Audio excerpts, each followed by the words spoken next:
सजदा अफगानिस्तानी लोक कथा, जो सजदे में लगे रहते हैं, परमात्मा उनकी रक्षा भी करते रहते हैं।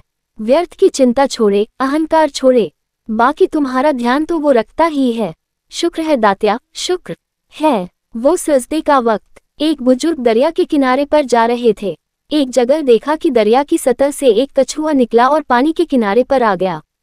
उसी किनारे से एक बड़े ही जहरीले बिच्छू ने दरिया के अंदर छलांग लगाए और कछुए की पीठ पर सवार हो गया। कछुए ने तैरना शुरू कर दिया। वह बुजुर्ग बड़े हैरान हुए। उन्होंने उस कछुए का पीछा करने की ठान ली, इसलिए दरिया में तैरकर उस कछुए का पीछा किया। वह कछुआ दरिया के दूसरे किनारे पर जाकर रुक गया और बिच्छू उसकी पीठ से छलांग लगाकर दूसरे किनारे पर चढ़ गया और आगे चलना शुरू कर दिया। वह बुजुर्ग भी उसके पीछे चलते रहे। आगे जाकर देखा कि जिस तरफ बिच्छू जा रहा था उसके रास्ते में एक मालिक का बंदा बड़े ध्यान में आंखें बंद कर मालिक की याद में सजदे में लगा हुआ था।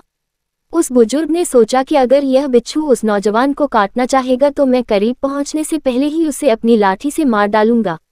लेकिन वह चंद कदम आगे बढ़े ही थे कि उन्होंने देखा दूसरी तरफ से एक काला जहरीला सांप तेजी से उस नौजवान को डसने के लिए आगे बढ़ रहा था। इतने में बिच्छू भी वहां पहुंच गया। उस बिच्छू ने उसी हालत में सांप को डंक के ऊपर डंक मारकर उसे बेसुध कर दिया, जिसकी वजह से बिच्छू का जहर सांप के जिस्म में दाखिल हो गया और वह सांप वहीं अचेत होकर गिर पड़ा था। इसके बाद वह बिच्छू अपने रास्ते पर वापस चला गया।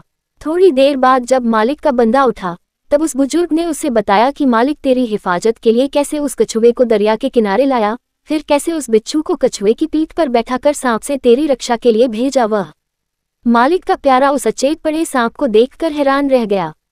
उसकी आंखों से आंसू निकल आए और वह आंखें बंद कर अपने मालिक को याद कर शुक्र अदा करने लगा। तभी मालिक ने उस बंदे से कहा, जब वो बुजुर्ग जो तुम्हें जानता तक नहीं था वो तेरी जान बचाने के लिए लाठी उठा सकता है, और फिर तू तो मेरे काम में लगा हुआ था, तो फिर तुझे बचाने के लिए मेरी लाठी तो हमेशा से ही तैयार रहती है। वाह रे मालिक, तेरी मौज।